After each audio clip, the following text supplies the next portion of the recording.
membaca firman Tuhan dari Mazmur 91. Dalam lindungan Allah. Orang yang duduk dalam lindungan yang maha tinggi dan bermalam dalam naungan yang maha kuasa akan berkata kepada Tuhan, tempat perlindunganku dan kubu pertahananku, Allahku yang kupercayai. Sungguh, dialah yang akan melepaskan engkau dari jerat penangkap burung, dari penyakit sampar yang busuk. Dengan ketapnya ia akan menudungi engkau, di bawah sayapnya engkau akan berlindung. Kesetiaannya ialah perisai dan pagar tembok. Engkau tak usah takut terhadap kedahsyatan malam, terhadap panah yang terbang di waktu siang, terhadap penyakit sampar yang berjalan di dalam gelap, terhadap penyakit menular yang mengamuk di waktu petang. Walau 1,000 orang rebah di sisimu dan 10.000 di sebelah kananmu, tetapi itu tidak akan menimpamu. Engkau hanya menontonnya dengan matamu sendiri dan melihat pembalasan terhadap orang-orang fasik. Sebab Tuhan ialah tempat perlindunganmu, yang maha tinggi telah kau buat tempat perteduhanmu.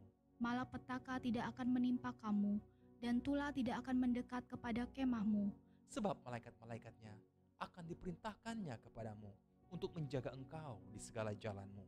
Mereka akan menatang engkau di atas tangannya, supaya kakimu jangan terantuk kepada batu. Singa dan ular tedung akan kau langkahi, engkau akan menginjak anak singa dan ular naga. Sungguh hatinya melekat kepadaku, maka aku akan meluputkannya. Aku akan membentenginya, sebab ia mengenal namaku. Bila ia berseru kepadaku, aku akan menjawab. Aku akan menyertai dia dalam kesesakan. Aku akan meluputkannya dan memuliakannya. Dengan panjang umur akan kukenyangkan dia, dan akan kuperlihatkan kepadanya keselamatan daripadaku.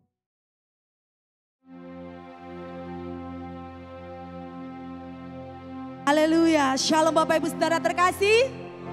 Shalom, shalom. Saya undang saudara untuk bangkit berdiri, kita mau mulai ibadah kita. Kita siapkan hati kita, haleluya. Terima kasih Tuhan, terima kasih Bapak yang baik. Kami bersyukur Tuhan buat hari ini Tuhan. Kami bersyukur buat sepanjang minggu ini penyertaan-Mu sempurna atas hidup kami Tuhan. Kami ada sebagaimana kami ada itu semua karena anugerah. Haleluya. Terima kasih Tuhan. Terima kasih Yesus. Engkau baik, Engkau sungguh baik. Akan teramat baik Tuhan dalam hidup kami.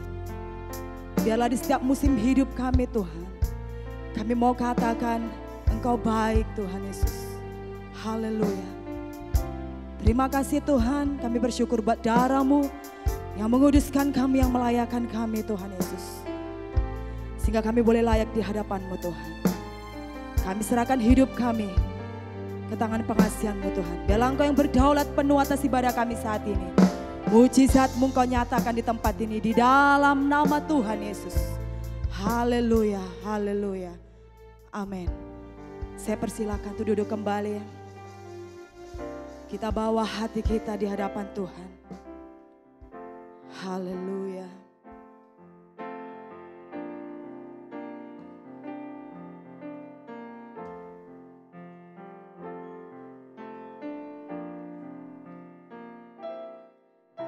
Bila hati terasa berat,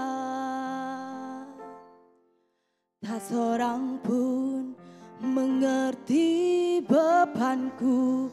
Ku tanya Yesus, apa yang harus ku buat?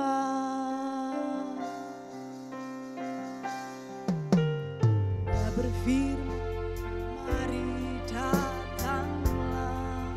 Engkau selalu pedulikan kami Tuhan.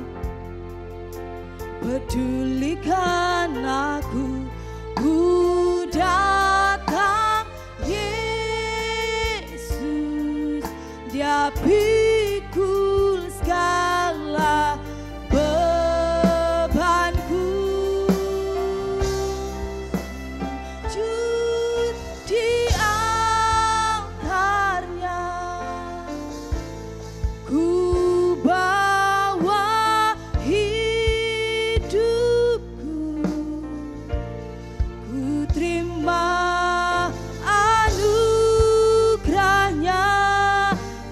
ampuniku dan bebaskanku.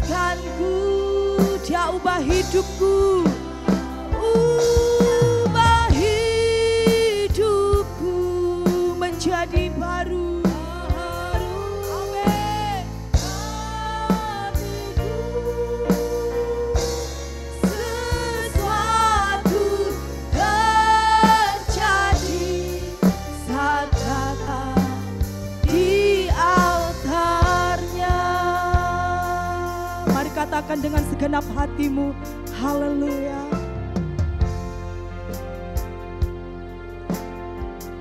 Tak seorang pun mengerti bebanku,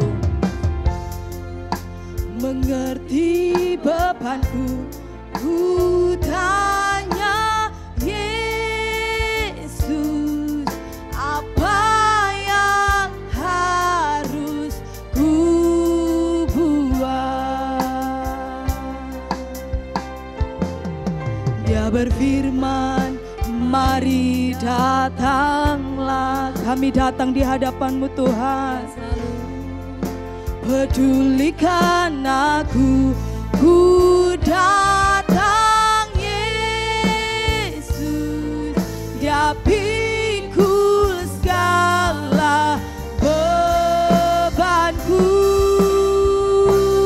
Sujud di altarnya,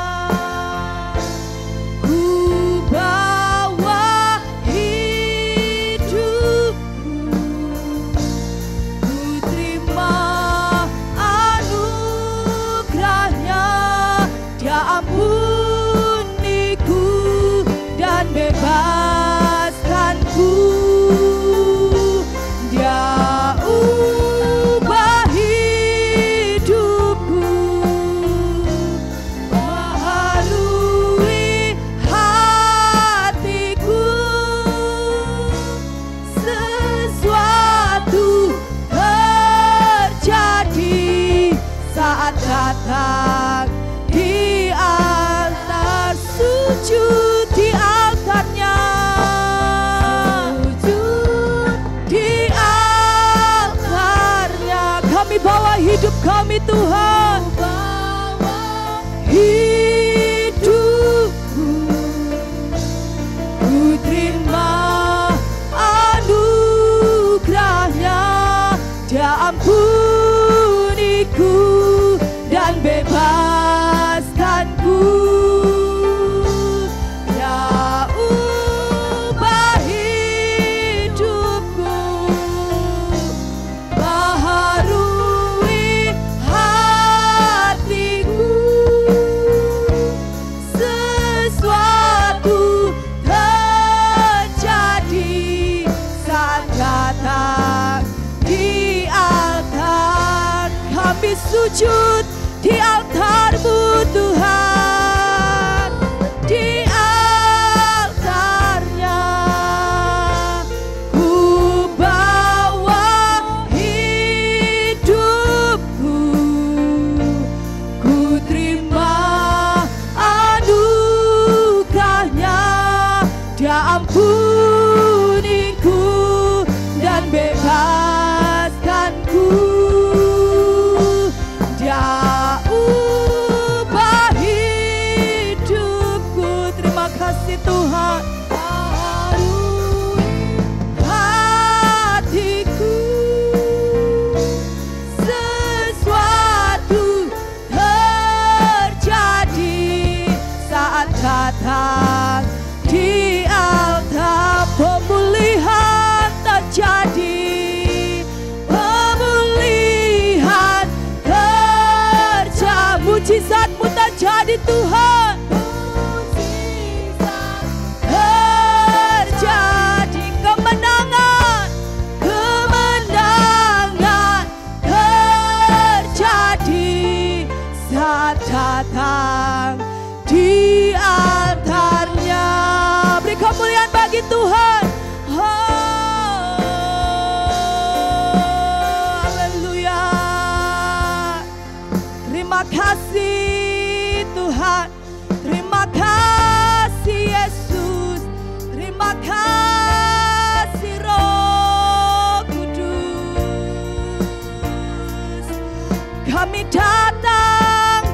hadapan-Mu. Kami bawa syukur kami naikkan syukur kami hanya bagi-Mu. Haleluya, haleluya. Oh, Yesus Tuhan, pujilah nama-Mu. Kami bawa hidup kami Tuhan, kami terima anugerah-Mu. Engkau yang ampuni bahkan bebaskan kami. Haleluya. Oh, kemenangan terjadi, mujizat-Mu terjadi saat kami datang di altar-Mu, saat kami menyembah-Mu. Haleluya.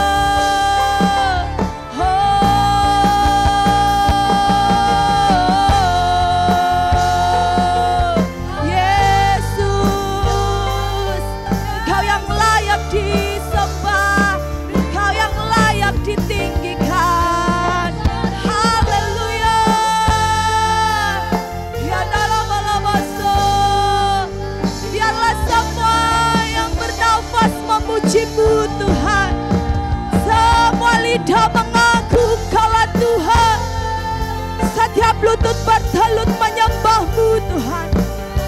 Haleluya. Ya darabala-bala shikana ya la-bala-bala sanda ya la-bala sando.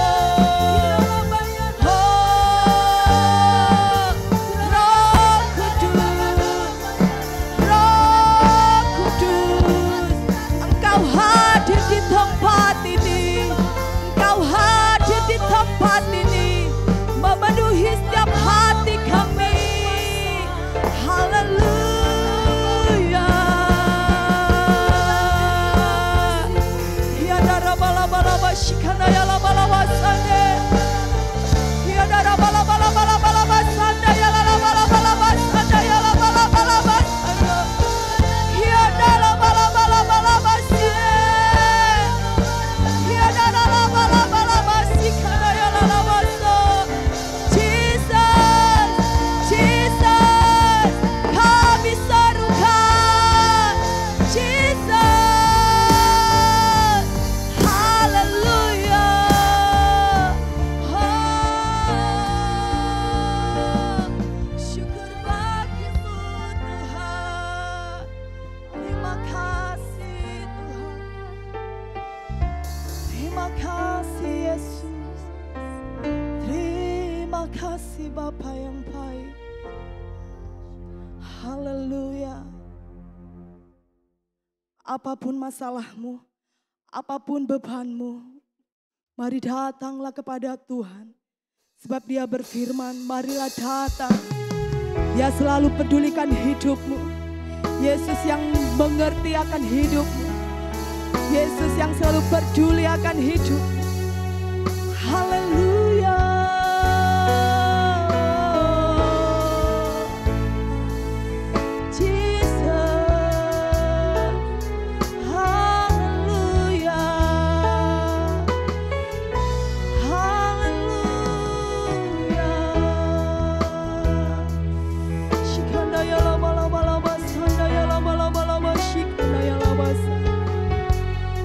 Terima kasih Tuhan, terima kasih Yesus.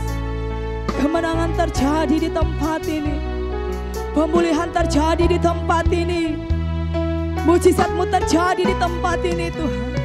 Bahkan kesembuhan terjadi di tempat ini Yesus. Haleluya. Saat kami datang menyembah-Mu Tuhan. Terima kasih Tuhan, terima kasih Yesus. Haleluya.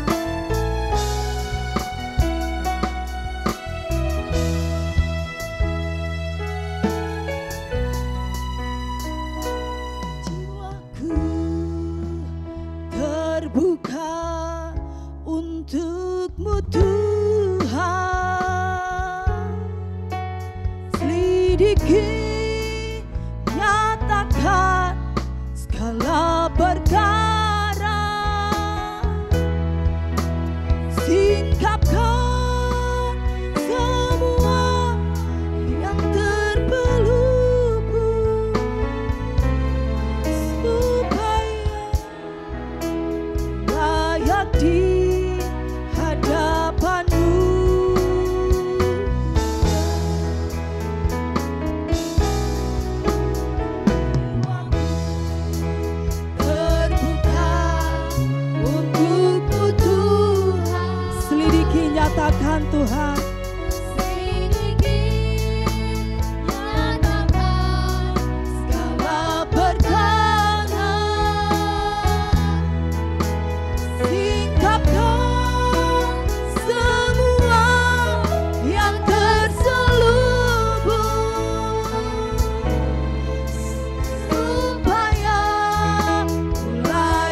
meninggikan nama-Mu Tuhan, semua karena anugerah dan kemurahan-Mu saja Tuhan. Terima kasih Tuhan, terima kasih. Kami bersatu hati di tempat ini Tuhan. Kami bersama-sama Tuhan, kami mau menaikkan doa syafaat kami Tuhan. Biarlah Tuhan Engkau tutup bungkus setiap kami dengan kuasa darah-Mu yang kudus. Engkau Tuhan yang memberkati kami pribadi lepas pribadi Tuhan. Kami berdoa Tuhan pagi hari ini Tuhan. Kami berdoa buat bangsa kami Tuhan. Biarlah Tuhan kasih karunia-Mu, kemurahan-Mu Tuhan turun atas negeri kami Tuhan. Engkau Tuhan memberkati pulau demi pulau Tuhan, kota demi kota Tuhan. Biarlah Tuhan kemurahan-Mu turun atas setiap bangsa kami. Anugerah-Mu tercurah atas bangsa kami. Bangsa kami mengalami perubahan. Bangsa kami mengalami lawatan-Mu Tuhan. Indonesia dipenuhi dengan kemuliaan-Mu. Indonesia diberkati berlimpah-limpah di dalam nama Tuhan Yesus. Terima kasih Tuhan, berkati juga pemerintahan kami, presiden dan wakil presiden kami Tuhan. Engkau berkati, berikan hikmat-Mu Tuhan dalam menjalankan tugasnya Tuhan sampai pada masa penyelesaian tugasnya. Biarlah Engkau yang melindunginya Tuhan, Engkau memberkati dia Tuhan. Berikan kasih karunia-Mu, anugerah-Mu bagi kehidupannya dan keluarganya di dalam nama Tuhan Yesus. Ora laba ya naralaba shanda naralaba ya naralaba. Ora pataka naralaba shanda naralaba ya ralaba. Bapa, kami juga berdoa Tuhan untuk pemimpin baru Tuhan yang sudah Engkau pilih bagi bangsa kami, yang akan dilantik pada bulan Oktober Tuhan.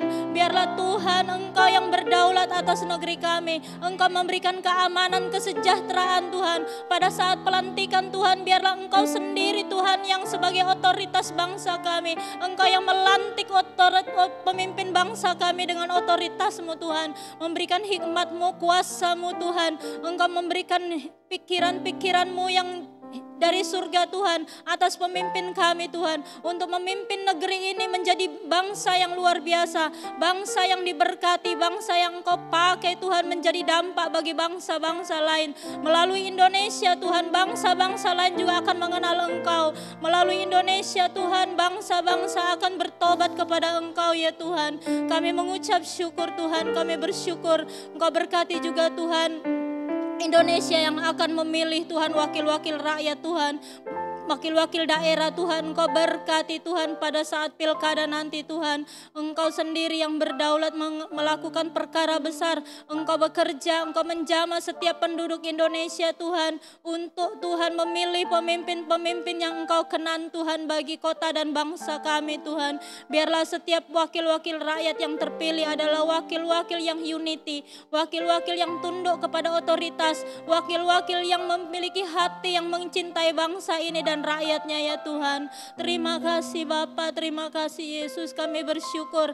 Kami juga berdoa Tuhan untuk seluruh pemerintahan yang ada di Indonesia Tuhan, jajarannya Tuhan. Kau berkati mereka semua. Mereka memiliki hati yang benar Tuhan, menjadi suara kebenaran-Mu Tuhan bagi bangsa kami. Biarlah Indonesia penuh dengan kemuliaan-Mu Tuhan.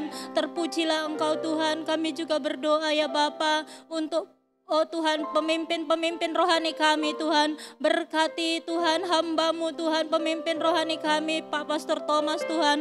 Urapi Pastor Thomas lebih lagi. Engkau yang memberikan kekuatan, kesehatan, hikmat, otoritas-Mu Tuhan. Engkau yang menjamah setiap langkah-langkahnya Tuhan, dimanapun ia melangkah Tuhan, sesuai dengan tuntunan-Mu Tuhan, sehingga membawa Tuhan jemaat-Mu Tuhan menjadi jemaat yang berkenan ke hadapan-Mu, jemaat yang mencintai Engkau sungguh-sungguh Tuhan, jemaat yang terus bertumbuh di dalam iman percaya yang teguh kepada Engkau ya Tuhan. Berkati hamba-Mu Tuhan, berkati dalam setiap pelayanannya, ketika Tuhan yang menyampaikan kebenaran firman-Mu Tuhan, biarlah ada hikmat surgawi Tuhan. Engkau sertai dengan tanda-tanda mujizat dan tanda-tanda heran. Kuasa-Mu bekerja ketika hamba hamba-hambamu melayani, bahkan seluruh hamba-hambamu yang dalam komunitas Father's Love Tuhan, Engkau urapi satu persatu Tuhan, menurut Tuhan Engkau Tuhan tuntun mereka Tuhan di dalam pelayanan masing-masing yang Engkau percayakan Tuhan. Pakai setiap hamba-hambamu Unity melayani Engkau, kasih cinta mula-mula ada pada hamba-hambamu Tuhan, kemuliaan-Mu turun atas hamba-hambamu Tuhan, segala apa yang diperlukan Tuhan, segala kehidupan pribadi mereka masing-masing Tuhan, Engkau Tuhan yang menjadi penolong, Engkau yang menjadi kekuatan, Engkau yang menjadi jalan keluar bagi setiap hamba-hambamu Tuhan. Terpuji-pujilah Engkau Tuhan, Engkau memberikan perlindungan yang kudus bagi setiap mereka ya Tuhan. Di dalam nama Tuhan Yesus kami bersyukur, kami juga berdoa Tuhan untuk pemimpin rohani kami di tempat ini, di Batam ini Tuhan. Engkau berkati Tuhan Pak Satis, Ibu Supina Tuhan, yang Kau percayakan Tuhan menjadi pemimpin rohani kami di tempat ini. Urapi hamba-Mu ini lebih lagi, berikan dia kekuatan, kesehatan, berkati rumah tangganya, pekerjaannya Tuhan, bahkan anaknya Tuhan. Engkau pakai hamba-Mu ini lebih lagi, menjadi dampak bagi kota, menjadi dampak bagi setiap pelayanan-pelayanan yang ada di Batam, bahkan di keluarga besarnya Tuhan. Hanya Engkau saja Tuhan yang ditinggikan dan dimuliakan. Kami mengucap syukur Tuhan, kami tahu Tuhan Engkau yang menyatakan kuasa-Mu yang dahsyat bagi hamba-Mu ini. Terpujilah Engkau ya Bapa, terpujilah Engkau Yesus. Berkati setiap Tuhan jemaat-jemaat-Mu yang ada di tempat ini juga. Urapi setiap kami anak-anak-Mu di tempat ini. Biarlah kami semua Unity, kami menjadi anak-anak yang mengasihi Tuhan dengan sungguh-sungguh. Kami saling bekerja sama untuk Tuhan melakukan pekerjaan-Mu yang besar.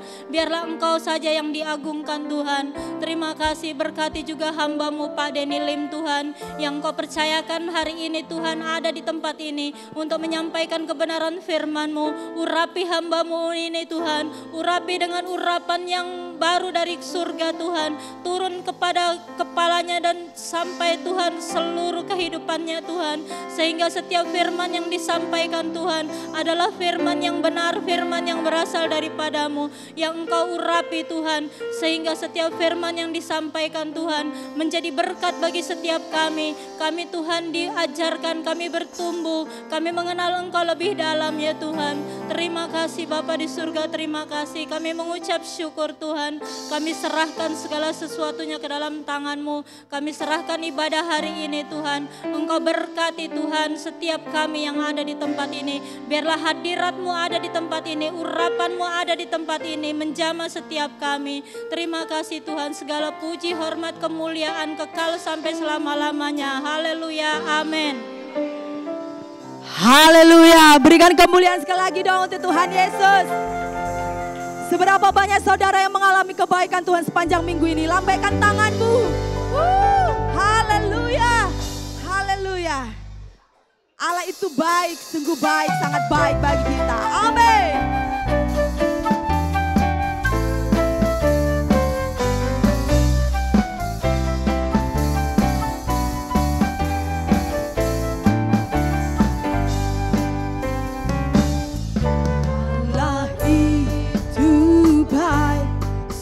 Baik bagiku, ditunjukkannya kasih setianya. Dia menyediakan yang ku perlukan, menyatakan kebaikan, menyatakan kebaikan, menyatakan kebaikannya padaku. Katakan, Allah itu baik, sungguh baik bagiku. Amin. Ditunjukkannya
setianya tak pernah berubah, dulu, sekarang, dan selamanya. Ajaiblah kuasa dalam nama siapa? Yesus. Angkat jempolnya. Luar biasa, Yesusku luar biasa. Yesusku luar biasa. Yesusku luar biasa. Haleluya. Berikan tepuk tangan sekali lagi untuk Tuhan kita. Sebab Yesus kita luar biasa. Amin. Senggol kanan kirinya, katakan masalah itu biasa. Haleluya. Yesuslah yang luar biasa. Mari kita gerakkan badan kita ke kanan dan ke kiri.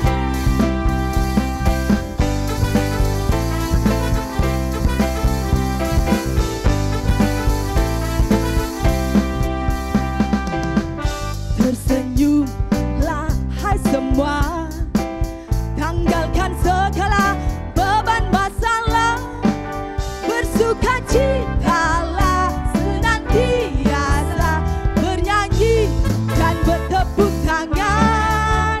1, 2, 3 dan 4. Mari bergoyang. Ikut irama, putar ke kiri. Hey, putar ke kanan. Hati senang di dalam Tuhan. Tiap masalah ada masa kadaluarsa. Masalah itu biasa. Siapa? Tuhan yang luar biasa. Perlu gelisah, kita percaya Tuhan setia. Mari tersenyum. Tersenyumlah, tertawalah, gembira, puji Tuhan. 2, 3 dan 4. Katong bergoyang, ikut irama, putar ke kiri. Hey, hati senang di dalam Tuhan. La la la la.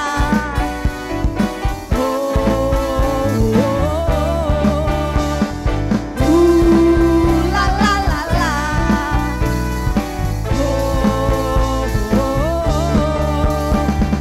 Hai semua, marilah menari, putar kiri, putar ke kanan. Hai semua, mari bergembira, bersuka cita dalam Tuhan. Siap-siap. 1, 2, 3 dan 4. Katong bergoyang, ikut irama, mari putar. Hey, senang di dalam, putar, putar ke kiri. Hey, senang sekali lagi boleh ya. Putar ke kiri. Hey, hati senang di dalam, katakan hati senang di dalam Tuhan. Hati senang di dalam Tuhan. Beri kemuliaan bagi Tuhan. Haleluya. Haleluya. Silakan duduk Bapak Ibu Saudara kasih. Tuhan kita luar biasa. Amin. Kita siapkan hati kita untuk firman Tuhan. Sebelumnya kita mau berikan persembahan kita yang pertama. Mari kita berdoa. Terima kasih Tuhan. Terima kasih Yesus. Kami mau katakan masalah itu biasa. Sebab kami punya Tuhan yang luar biasa. Haleluya. Saat ini kami mau berikan persembahan kami Tuhan. Kami berikan yang terbaik di dalam nama Yesus. Haleluya. Amin.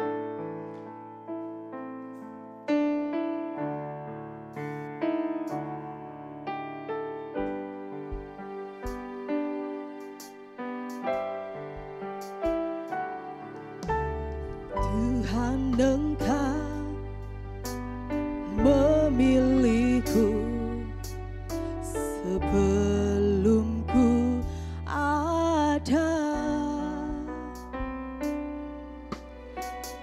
Jemarimu yang menenunku serupa gambaranmu.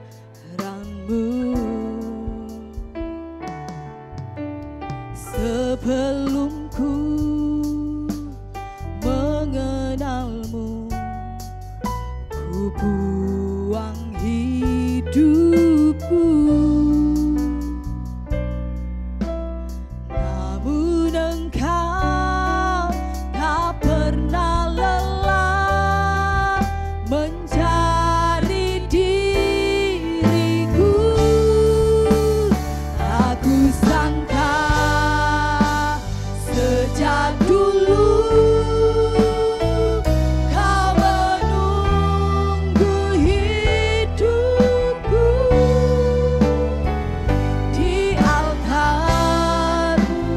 Ku sadari selama ini Kau menanti.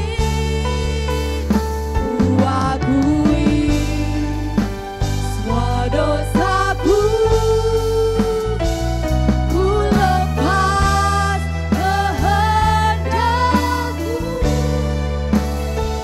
Biar seluruh nafasku memuliakan-Mu, Yesus Tuhan Kau Rajaku. Sebelum ku mengenal-Mu Tuhan, ku buang hidupku.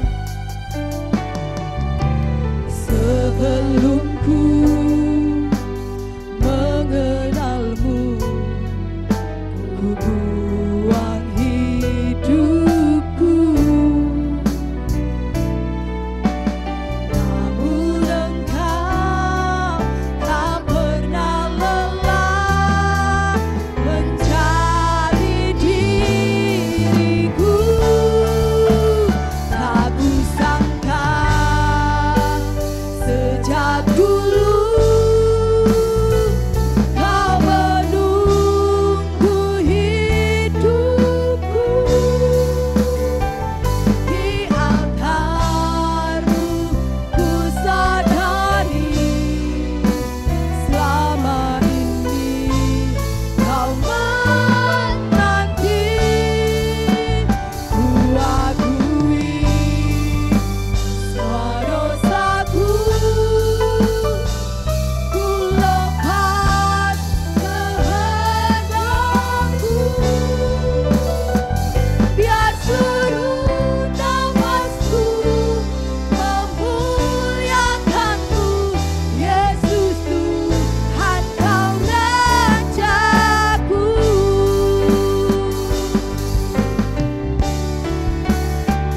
Ku sangka sejak dulu. Mari saya undang saudara tuh bangkit berdiri. Ku hidupku, ku altar, ku sadari selama ini Kau menanti. Ku akui semua dosaku, ku lepas kehendakku. Biar seluruh nafasku memuliakan-Mu, Yesus Tuhan Kau Rajaku. Biar seluruh nafasku memuliakan-Mu, Yesus Tuhan Kau Rajaku. Biar seluruh nafasku, biar seluruh nafasku memuliakan-Mu, Yesusku Kaulah Rajaku. Benar Tuhan, seluruh hidup kami, seluruh nafas kami serahkan kepadamu. Kami percaya Tuhan akan Engkau ya Tuhan. Jikalau Engkau yang memegang semua kehidupan kami, Engkau yang mengendalikan semua hidup kami sungguh percaya kami aman di tangan-Mu ya Bapa. Terima kasih Tuhan, terima kasih untuk segala kebaikan-kebaikan yang begitu besar yang Tuhan berikan buat setiap kami ya Tuhan. Terima kasih Tuhan kalau pada saat pagi hari ini ya Tuhan, kami yang diberi kesempatan, kami mau belajar kebenaran daripada firman-Mu. Tuhan, kuasailah setiap kami ya Tuhan, terlebih hati kami ya Tuhan. Kuasai setiap hati kami, pikiran kami, agar kami berfokus kepada-Mu ya Bapa. Tuhan, berbicaralah pada setiap kami pada saat pagi hari ini ya Tuhan. Hamba memohon kekuatan yang daripada-Mu. Hamba memohon pengertian demi pengertian daripada-Mu ya Tuhan. Ada pada setiap kami ya Tuhan. Tuhan, hamba menyerahkan seluruh jalannya firman-Mu ke dalam tangan-Mu. Hamba memohon keterbatasan hamba yang lemah ini, Roh Kudus yang memberikan kemampuan untuk menerjemahkannya, agar setiap apa yang keluar adalah suara Roh Kudus dan semua dapat dimengerti dengan bahasa yang mudah ya Bapa. Terima kasih Tuhan, kuasai ruangan ini ya Tuhan. Kami mau belajar kebenaran firman-Mu. Di dalam nama Tuhan Yesus Kristus kami siap. Semua yang siap mendengar firman Tuhan sama-sama katakan amin. Shalom. Bapak Ibu silakan duduk. Puji Tuhan. Selamat pagi, selamat datang beribadah kembali.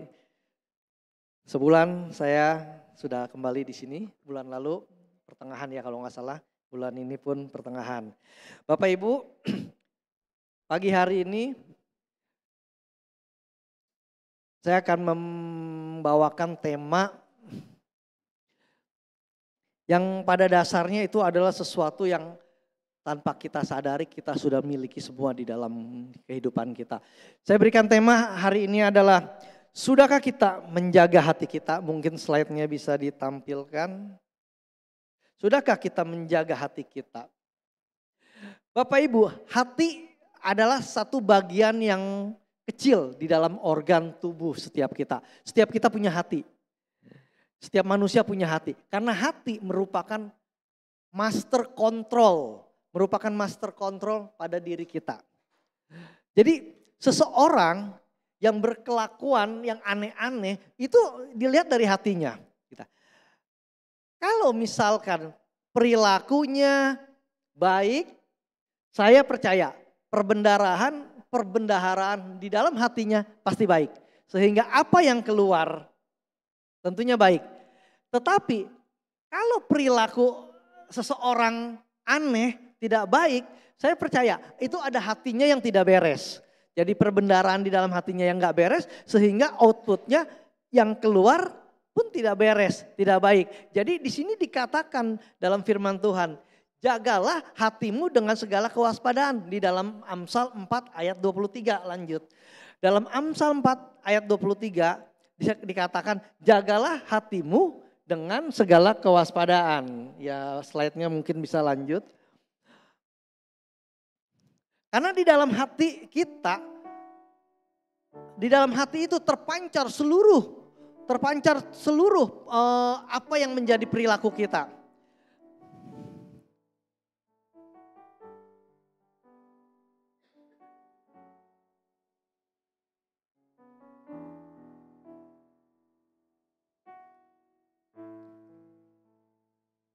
Bisa tampil ya.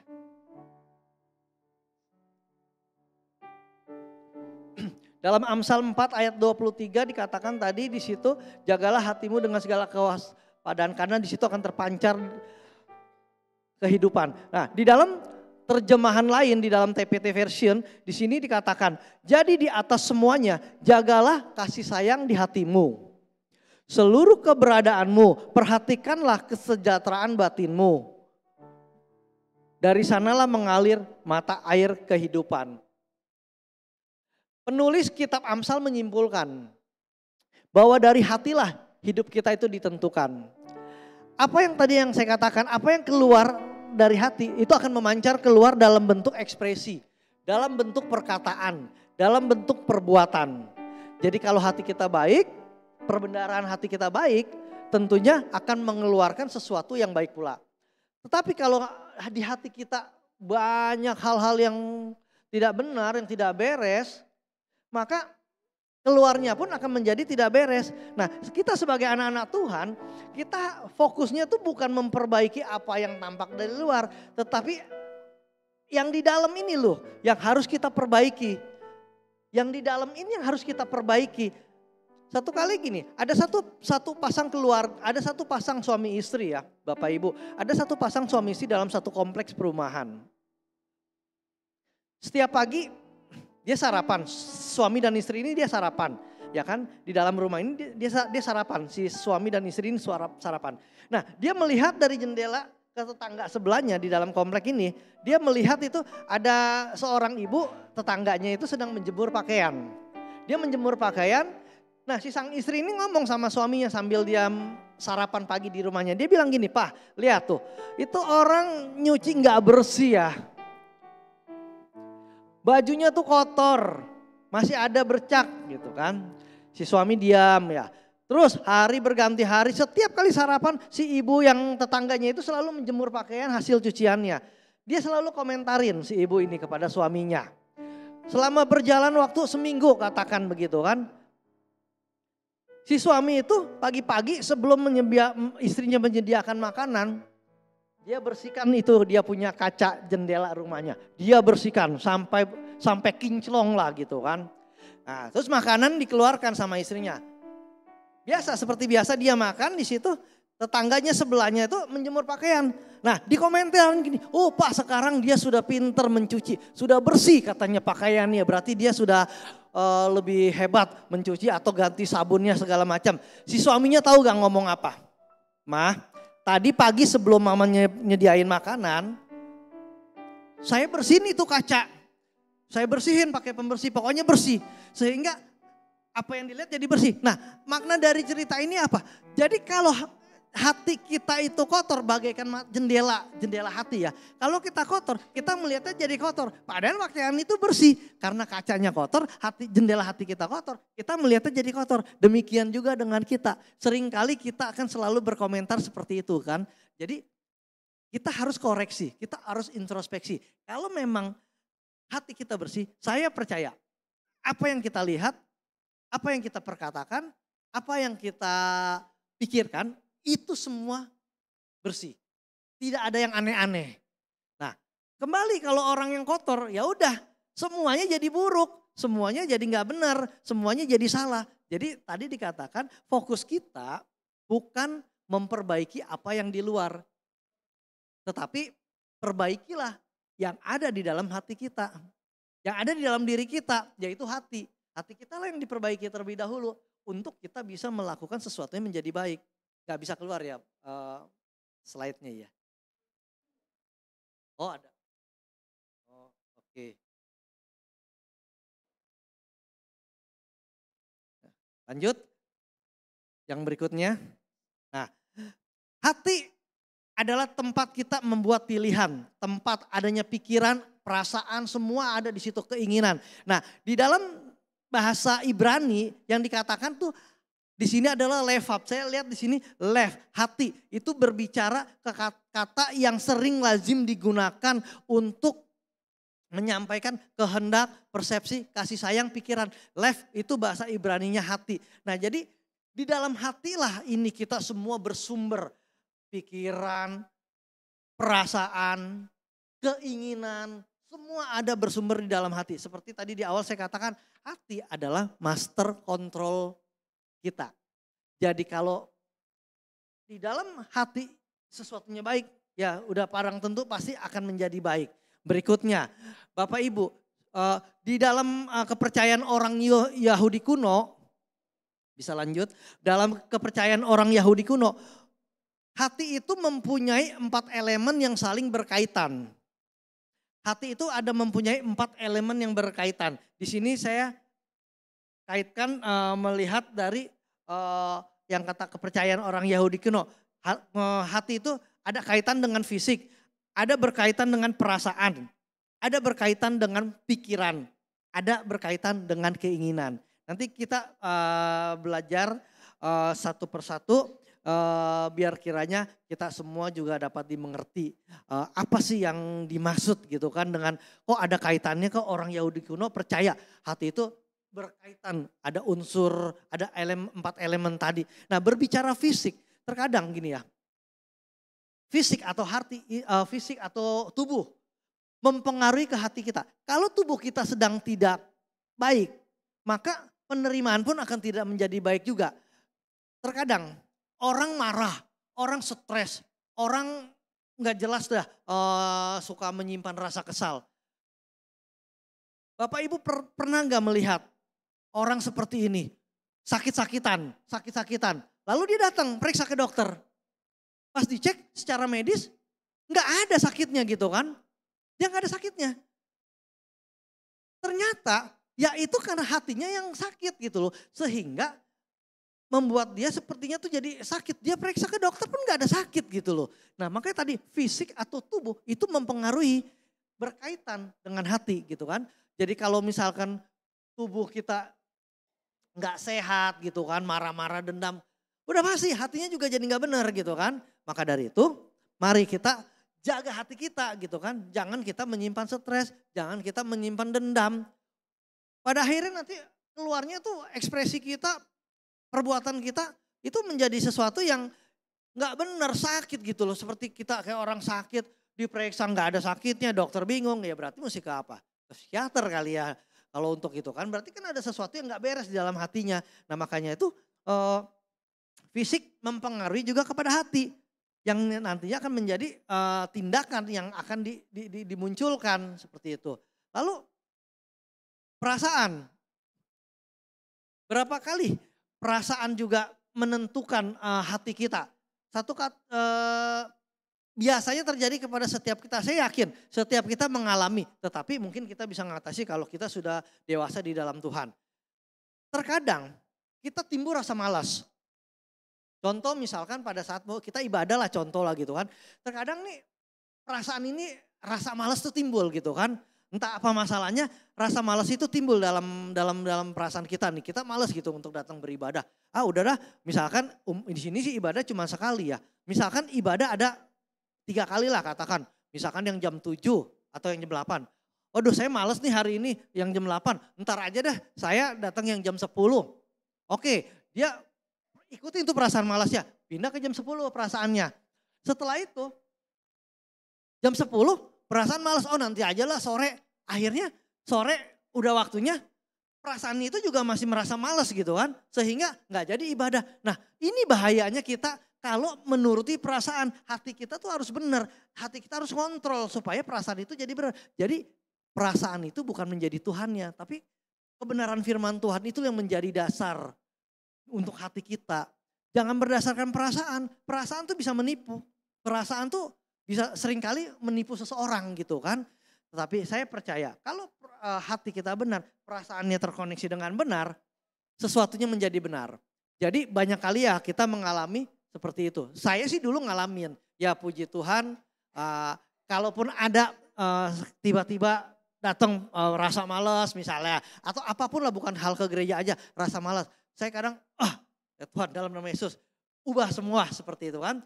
Manusia itu nggak luput, namanya masih terdiri kan ada daging, masih jiwa, ada dagingnya kita kan di dalam tubuh kita kan. Jadi makanya perasaan itu yang saya bilang tadi suka berbohong gitu kan, padahal enggak gitu kan. Jadi kita harus isi dengan kebenaran pada firman Tuhan supaya menjadi bersih. Ilustrasinya seperti ini Bapak Ibu. Misalkan ada gelas kotor, ini gelas kotor ya. Kalau kita isi terus dengan air, terus kita isi air terus. Lama-lama kan gelas itu akan menjadi bersih kan. Yang kotor kedorong keluar. Demikian juga dengan kita. Kalau hidup kita dipenuhi oleh kebenaran firman Tuhan, hal-hal yang kotor itu akan menjadi bersih. Terus akan dicuci jadi bersih.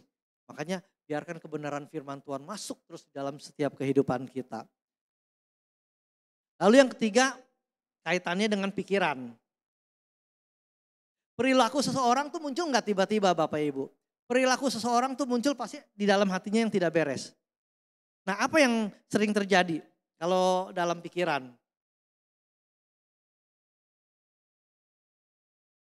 Biasanya yang namanya asumsi. Manusia sering kali berasumsi. Dalam pikiran manusia kan sering ada asumsi kan. Belum tentu asumsi itu benar. Belum lama Paus Fransiskus datang. Ya kan, saya lihat tayangannya pada saat dia datang. Dari airport dia turun, dari bandara turun, dijemput dengan pengawalan ya biasalah gitu kan. Sebagai orang hebat. Tiba-tiba yang membuat mata saya, terus saya merasa gini, ini aneh nih gini. Kok seorang Paus Fransiskus udah gitu, dia dikatakan sebagai pemimpin negara Vatikan. Dia cuma naik mobil Zenik, Innova. Seketika ini pikiran saya tuh berasumsi. Ini pemerintah Indonesia kok nggak menghargai banget gitu ya. Apa karena dia bukan satu, ini istilahnya kalau yang agamanya sama gitu kan, maaf gitu ya. Saya langsung berasumsi gitu kan. Ternyata kan enggak, memang pausnya sendiri yang mau dengan dengan mau kesederhanaan. Itu pikiran itu mah, asumsi itu ada. Saya baru-baru ini terjadi gitu kan. Asumsi gitu loh, jelek gitu asumsi saya gitu kan. Saya pikir kok di negara Indonesia, pemerintah Indonesia nggak menghargai banget seorang pemimpin, seorang tokoh besar, lebih dari Jenik lah istilahnya, jangan pakai Toyota gitu ya. Setara dengan gembala kita naik Toyota Innova Jenik. Ya minimal Alphard lah ya, enggak Pak Rudolf ya. Minimal iya, tapi minimal kan levelnya mungkin Alphard kan lebih tinggi. Pakai Jenik gitu kan. Itu asumsi saya jelek loh pada saat itu.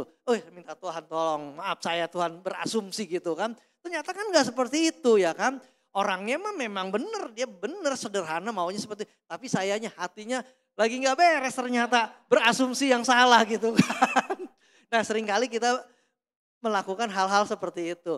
Jadi jagalah hati kita agar kita tuh jangan selalu berasumsi yang gak benar, berasumsi yang... Karena hati ini emang harus dijaga gitu, jangan liar gitu kan. Karena segala sesuatu, asumsi-asumsi yang berkeliaran, itu kalau nggak dikonfirmasi, itu sangat bahaya sekali gitu kan. Asumsi-asumsi yang berkeliaran, kalau tidak dikonfirmasi, berbahaya itu. Jadi setidaknya kita yang menguasai hati kita. Sebelum kita mengungkapkan pikiran kita, melakukan satu pemikiran lebih lanjut, ya kita saring dulu lah. Jangan berasumsi, udah gitu salah lagi asumsinya. Kan malu gitu kan, seperti itu. Lalu keempat, keinginan. Nah ini berbahaya juga. Keinginan banyak sekali terjadi dalam setiap kehidupan kita. Iblis tuh menghancurkan kita, anak-anak Tuhan, itu bukan caranya yang menakut-nakuti. Bukan yang serem-serem lagi sekarang. Kalau zaman dulu mungkin kalau orang-orang tua kita bilang hati-hati ada setan, serem begini, tampangnya sebegini. Zaman sekarang enggak. Iblis bisa menghasut kita, membuat kita jatuh. Itu dengan keinginan, salah satunya dengan keinginan. Keinginan apa? Banyak. Belanja, ya pinjol. Belanja juga sama. Saya sempat ngalamin, jujur saya sempat ngalamin. Pokoknya saya bersaksi cerita yang jelek-jelek ada di diri saya. Saya tidak kepada Bapak Ibu. Kepada saya aja, karena saya ngalamin. Makanya saya berani ngomong gitu kan. Belanja, pada saat kita punya uang, kita kepengen beli ini, kita kepengen beli itu, kita pengen ini, pengen itu. Sesungguhnya itu bukan menjadi satu kebutuhan. Itu cuma sebatas keinginan. Nah itu yang berbahaya. Belum lagi, saya pernah dengar hamba-hamba Tuhan nih, hamba-hamba Tuhan yang badannya tambun-tambun. Dia bilang, dosa kita kita berbahaya loh sebenarnya. Iblis mengganggu kita melalui keinginan. Keinginan apa? Keinginan makan katanya. Dia bilang, makan. Benar ya Bapak Ibu ya, itu sering saya kan suka ya ada di dalam komunitas hamba-hamba Tuhan. Dia suka ngomong, ini yang menggoda gua nih katanya. Ini yang membuat gua nih gak tahan katanya. Iman gua kuat. Tapi dia bilang, daging memang lemah ya.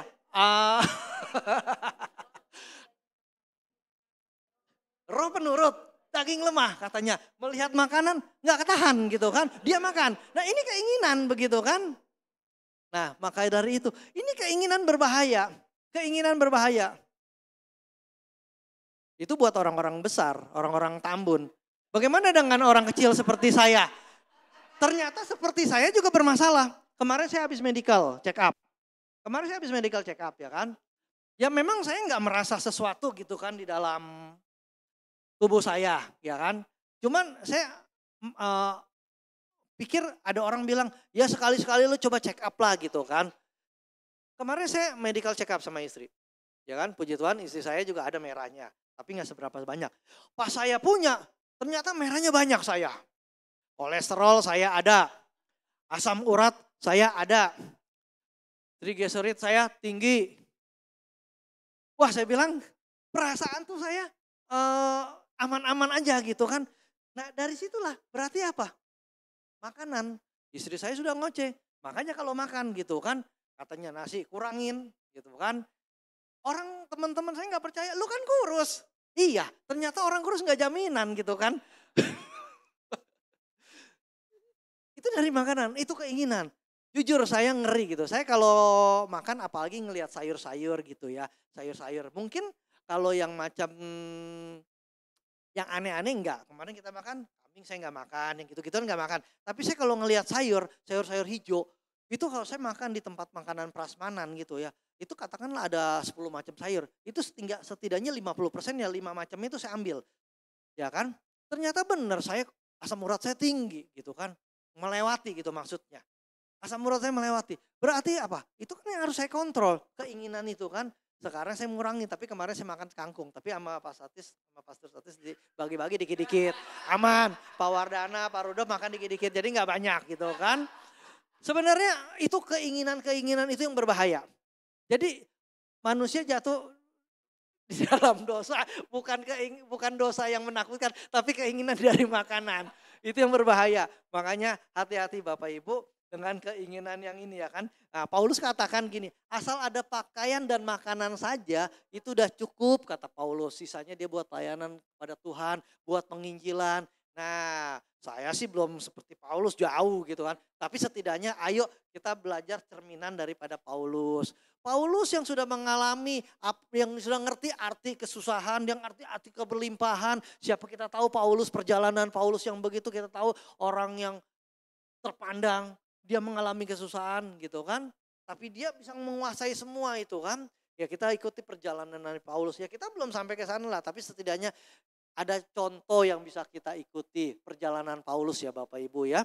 Bagaimana dia pegang itu apa istilahnya benar-benar dia lakukan gitu kan. Dia bilang cukuplah pakaian dan makanan saja udah cukup. Selebihnya aku buat pelayanan kepada Tuhan. Dia menginjil seperti itu. Kalau kita kan enggak ya kan. Kita punya uang sedikit beli ini, punya uang sedikit beli itu. Paulus tidak loh. Dia untuk pelayanan.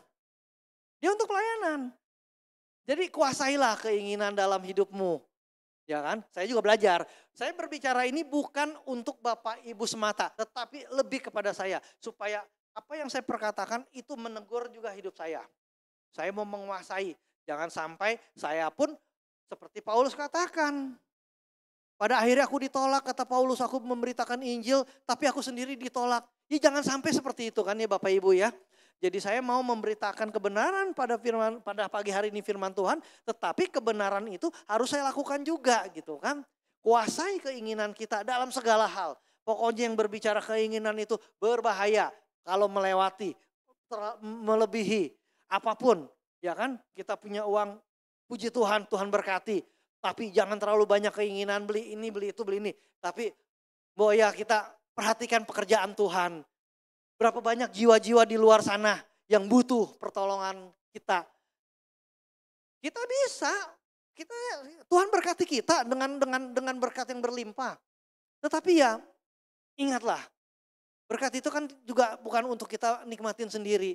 Ya banyak orang yang kita perlu tolong, terlebih ya pelayanan di dalam pekerjaan Tuhan. Itu kan yang Tuhan butuhkan seperti itu. Jadi kuasai keinginan, ini keinginan yang berbahaya. Keinginan, pikiran itu berbahaya. Ya semua juga ini berbahaya semua. Perasaan, fisik juga berbahaya. Ya, ini semua berbahaya gitu kan. Jadi ya saya percaya pada saat orang Yahudi dia bilang 4 elemen ini mempengaruhi. Ternyata benar di dalam realitas kehidupan kita. Keempat elemen ini itu mempengaruhi hati kita gitu kan. Jangan sampai kita menjadi orang yang gak jelas gitu kan. Marah-marah gak jelas. Padahal bukannya sakit. Ya kan, bukan sakit secara fisik. Cuma hatinya aja yang sakit. Jadi gak benar. Dompet sakit ya, akhirnya senewan gitu kan. Itu lain lagi ceritanya. Oke lanjut, kita akan belajar poin pertama. Next slide-nya. Pertama, kondisi hati kita mempengaruhi seluruh aspek kehidupan kita. Seperti tadi penjelasan di awal, pertama, kondisi hati kita akan mempengaruhi seluruh aspek hidup kita. Ada beberapa contoh di Alkitab kalau kita lihat dampak-dampak daripada tidak dapat menjaga hati, dampak negatif yang kita lihat. Hawa, kita lihat Hawa, kenapa dia makan pohon yang Tuhan sudah larang, buah yang Tuhan larang? Karena dia tidak menjaga hatinya, sehingga dia tergoda. Tergoda dengan apa? Dengan harum katanya buah ini, indah sekali, sehingga dia makan. Karena dia gak bisa menjaga hatinya, Hawa. Lalu siapa lagi? Kain. Kenapa Kain sampai membunuh Habel adiknya? Hatinya panas. Dia gak bisa menjaga hatinya, gak bisa menguasai dirinya. Dia ngiri. Dia merasa adiknya kok sepertinya persembahannya kok lebih dilayakkan Tuhan. Sementara Kain kok sepertinya tidak. Dia gak bisa menjaga hatinya. Sehingga apa? Hatinya dikuasai iblis. Akhirnya apa? Pada endingnya dia bunuh adiknya. Karena dia tidak bisa menjaga hatinya. Timbullah rasa panas hati, lalu timbullah kekerasan, dia bunuh. Itu jahat. Nah itu banyak kejadian loh. Hati-hati dengan kehidupan kita. Jaga hati. Jangan sampai itu menguasai hidup kita. Jangan menguasai hati kita. Lalu Saul. Saul tuh selalu panas hati gitu sama Daud. Karena dia gak bisa jaga hatinya. Dia panas hatinya gitu kan. Dia pengen ngebunuh. Dia pengen membunuh. Setiap ada kesempatan dia mau bunuh. Karena hatinya dia gak jaga. Selalu dendam, selalu gak senang gitu dengan Daud. Mungkin karena dia merasa tersaingi. Karena Saul sudah tidak lagi dipakai Allahnya, tidak dipakai menjadi raja oleh Allah. Tapi pada saat itu kan Daud bersyukurnya, ya nanti kita belakang ada cerita tentang Daud. Lalu Haman, cerita Haman kan Bapak Ibu tahu kan, yang ingin menggantung Mordekai. Panas hatinya, dia kesel hanya karena gak dihormatin. Dia suruh dia suruh sembah atau bagaimana lah gitu kan. Mordekai ternyata kan dia gak ikutin, akhirnya dia panas, dia bikin tiang sulam. Akhirnya dia panas hati, dia ngomong ke raja dia akan membunuh. Tapi akhirnya Allah berpihak kepada Mordekai. Akhirnya Haman yang dibunuh kan, yang dihukum. Nah itu hati nggak beres. Kalau hati nggak beres, itu akan melakukan banyak tindakan-tindakan yang salah dalam setiap kehidupan kita. Nah makanya saya bilang katakan gini, kembali lagi, kuasai hati kita. Kontrol hati kita. Seberapa beratnya misalkan ada perselisihan atau apa, kontrol hati kita. Yang tadi saya katakan di awal, hati adalah master kontrol kita. Kalau kita bisa mengontrolnya, mendrive-nya dengan benar, saya percaya outputnya semua akan menjadi benar, menjadi baik. Jadi yang Tuhan mau tuh, berikutnya, yang Tuhan mau tuh kita tuh menyerahkan hati kita kepada Tuhan. Serahkan semua hati kita. Kekuatan kita kah, kepintaran kita, talenta kita, kasih sayang kita serahkan. Ketika Samuel disuruh Tuhan datang ke rumah Isai, Allah waktu itu menyuruh Samuel datang ke rumah Isai untuk mencari pengganti Saul. Pada saat itu Samuel datang ke rumah Isai. Dilihatlah anak-anaknya Isai. Ada seorang kakaknya yang bernama siapa? Eliab ya. Eliab. Wah ini nih.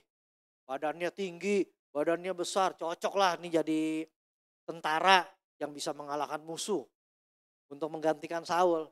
Tapi kan Samuel melihat dari secara fisik kan. Tapi pada saat itu Tuhan berfirman, bukan itu.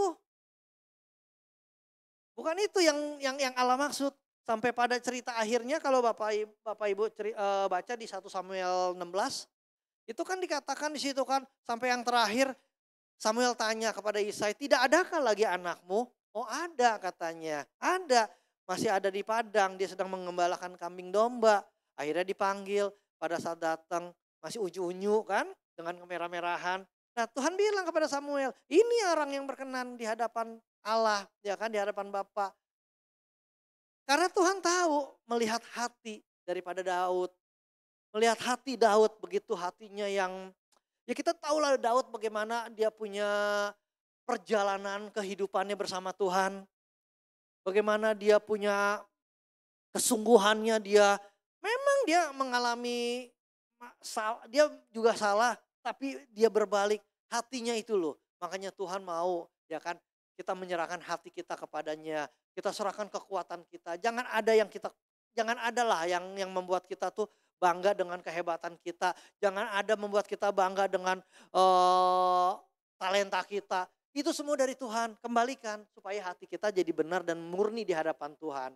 Supaya jangan hati kita tuh menjadi salah gara-gara kita sombong. Yang berikutnya, Matius 15 ayat 18 dan 19 dikatakan di situ. Tetapi apa yang keluar dari mulut berasal dari hati, dan itulah yang menajiskan orang.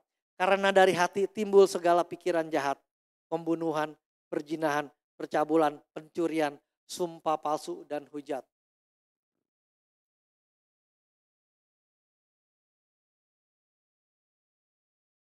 Beberapa kendala ya Bapak Ibu buat setiap kita ya untuk melakukan evaluasi atas diri kita. Banyak terjadi. Salah satu kendalanya yang saya perhatikan adalah keegoisan kita. Keakuan kita yang begitu besar, kesombongan kita. Sehingga kita tidak bisa mengontrol hati kita. Karena kita merasa hebat, kita merasa mampu, kita merasa, oh ini semua karena saya. Semua kalau bukan karena saya, ini gak ada ini gereja ini. Kalau tidak karena saya, ini gak berjalan program ini. Oh ini kalau bukan karena saya, dia tidak akan bisa hidup seperti ini. Karena kesombongan. Nah itulah, kalau hati kita yang di dalamnya itu udah nggak benar, sombong, itu dikatakan di sini kan. Tetapi apa yang keluar dari mulut itu berasal dari hati yang menajiskan. Jadi kalau orang yang ngomongnya, yang suka terlalu, saya bilang apa ya, terlalu ngomong besar begitu ya. Itu kadang orang sombong tuh kan nggak sadar. Benar nggak Bapak Ibu? Kalau orang ngomong tuh sebenarnya nggak sadar. Orang sombong tuh nggak sadar. Apa yang dia ngomong tuh dia merasa biasa-biasa aja. Tapi kita kan lihat gitu kan, ada orang yang sepertinya ngomongnya tinggi gitu kan, tapi tidak sesuai dengan kenyataan. Itu kan sombong. Ya itu lebih parah. Ya mungkin kalau orang sombong, tapi dia benar, dia orangnya katakan mampu gitu kan. Oh dia bisa melakukan ini, tapi itu juga nggak boleh kan. Walaupun lu mampu, tapi lu nggak boleh sombong. Yang lebih bahayanya lagi, lu nggak siapa-siapa, tapi ngomongnya gede. Oh itu lebih parah. Itu kan sombong gitu kan. Jadi hati-hati dengan juga apa yang dari ucapan kita, ya kan.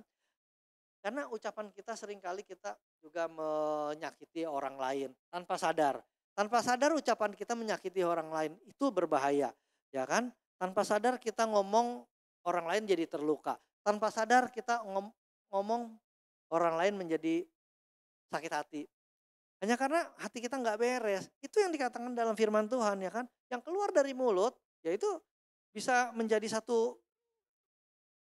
menjadi sesuatu yang tidak baik buat orang lain.